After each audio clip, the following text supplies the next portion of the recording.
السلام علیکم د ریحان نیوز میډیا یوټیوب چینل درنو لیدونکو ستړي مشئ پام راړوم تازه ورستی او مهمو خبرونو ته بسم الله الرحمن الرحیم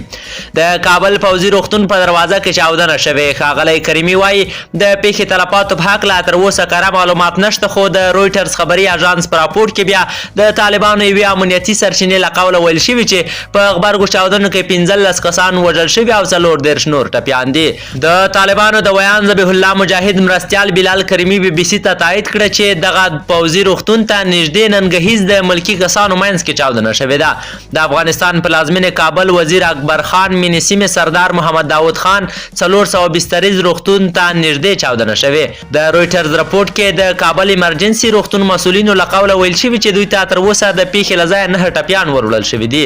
د ځایي رسنیو په رپورټونو کې ویل شوي د پیښې ځای کې د ډزو غږونه هم اورېدل شوي دي خو طالبانو په دې هکله څه نه دي ویلي بل لور ته د طالبانو د کورنۍ چارو وزارت ویان قاری سعید خوستی وایي چاودنه د روغتون په دروازه کې شوې چې تلفات هم لري خو په وینا یې تر اوسه کره معلومات نه لري نوموړی وایي د طالبانو ځواکونه د پیښې ځای ته رسېدلي دي او د پیښې پلټنه پیل شوې ده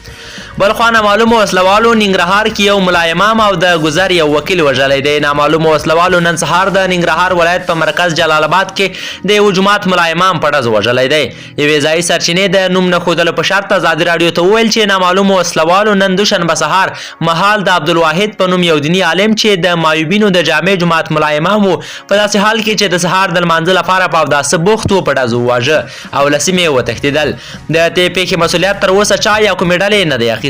همداراز نامعلومو وسلوالو په جلال آباد ښار کې د ګذر یو وکیل په ډز وواژه له سیمې وایني شاهد د نوم نه ښودلو په شرط ازادي راډیو ته وویل چې نامعلومو وسلوالو نن سه شنبې سهار شاوخوا 9:30 بجې د جلال آباد ښار د 9 ناحیې اړوند چکنورۍ سیمه کې د همدغې سیمې د ګذر یو وکیل حجرت خوږیاڼی په ډز وویشت او له سیمې وتښتېدل د سرچینې د معلوماتو له مخې په پیښه کې له ملک حجرت سره د 3 نور ملګري هم په ډزو لګېدلي او په ټپي حالت کې روغتون ته انتقال شوي دي تر اوسه د دې پیښې په تړاو ځایي چارواکو څه نه دي ویلي او نه یې هم مسؤلیت چا منلی دی د یو بل خبر له مخې نن د جلال آباد ښار د 9مې ناحیې په مربوطاتو کې د 2 تنو جسدونه موندل شوي چې په ونه کې راځړول شوي وو د ځایي خلکو په خبره دا پیښه تېره شپه د جلال تورخم پر لوی لار د کاریز پله ته نږدې رامنځته شوې ده تر اوسه د وژل شویو کسانو هویت نه دی معلوم او نه هم چا مسؤلیت منلی دی د ریحان نیوز میډیا یوټیوب چینل درنو لیدونکو دا تازه ورستی او مهم خبرونه د نورو تازه او مهمو خبرونو لپاره در سره د ریحان نیوز میډیا یوټیوب چینل سبسکرایب کړئ تر بیا